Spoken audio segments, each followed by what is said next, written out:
What's up, everybody? Welcome to my YouTube channel. My name is Angie. I am an amputee, and you can call me Ange if you want to. I'm here with part 2 of my story.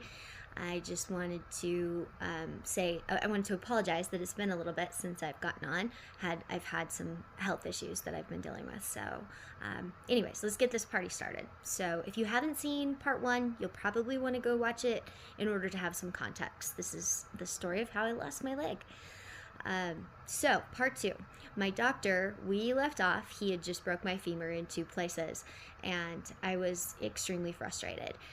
What happened was they took me from the recovery room to another recovery room where there was a physical therapist waiting for me, and that's physical therapist was supposed to drape weights on my knee in order to keep the scar tissue breaking up. In a knee manipulation after you've had, which is a surgery that they do if you've had a knee replacement and you can't bend or straighten it appropriately, they will take and put you under anesthesia, and then they'll knock you out, and then they'll force the knee to bend and force it to straighten. So I had 2 of those, and on the second one he snapped my femur in 2 places. And so that's just a little bit of context as to what was going on here. So anyways, I in this room, and there's a physical therapist there, and he says, well, I'm instructed to drape weights over this knee.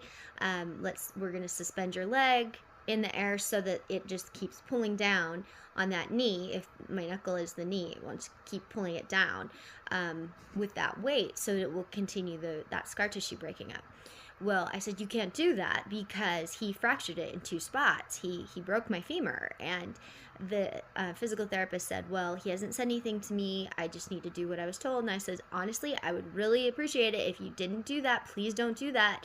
And he said, I'm just going to do it, and I'll go find him. So anyways, he drapes this weight over my leg, which to me, it sounds asinine right now. Like, why would you do that? Why would you not check first? Like, I don't understand that.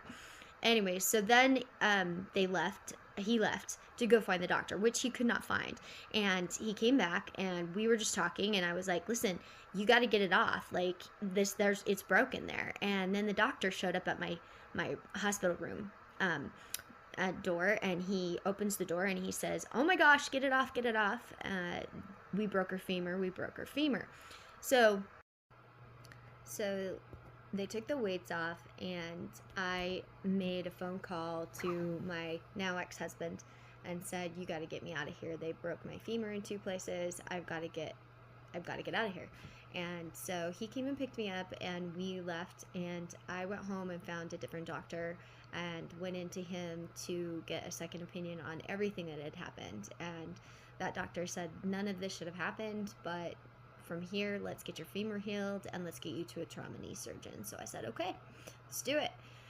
So I went to this, took about 4 to 6 months, and we got the femur to where it was healed, and I went into a trauma knee surgeon who was amazing. He said, I honestly think you're full of infection, and they've missed it. So we're going to do some tests, and we're going to schedule you for surgery to see what's going on in that knee. So they scheduled my surgery. I came. He informed me, yes, you're full of infection, and we need to get it figured out. So they went in, and they took out the knee components that were in my leg, the artificial knee, and he put an antibiotic spacer in there because I was just chock full of infection. And they did what's called it's like where they take a drill bit. I'll put the word here of what it's called because I can't remember what it's called. But yeah, anyways, he took a drill bit, and they go in, they drill out the marrow in your bones, and they extract all that infection, all the marrow, and a layer or 2 of that bone on the inside. So he did that to my femur and to my tibia, and then they put me on a PICC line, which is a kind of semi-permanent IV, and I started 5 to 7 antibiotics a day, and yeah, the fight was on to save this leg. And several months, weeks, 6 weeks or so goes by. I go in, I we check the levels of the infection. There's no improvement, so we stay on it, and schedule me for another bone clean out. I went in and they took the spacer out, replaced it again with another spacer, did the same regiment of drilling out the inside of my femur and my tib, and I kept fighting. And we did that 4 times, and each of the times they did lab cultures to see what the infection was, if it was MRSA, if it was staph, and there was unidentifiable, and we didn't know where it was coming from at the time, and it was terribly frustrating. And I fought like crazy to save this leg, and yeah, it just did not work. The antibiotics are so strong that they can kill your kidneys, and so unfortunately,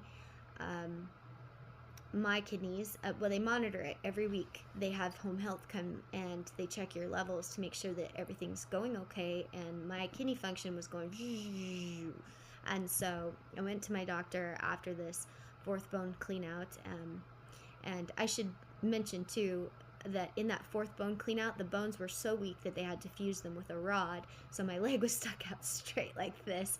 It was actually kind of made me laugh all the time. I was like, what the heck, my leg doesn't bend, like, that's funny.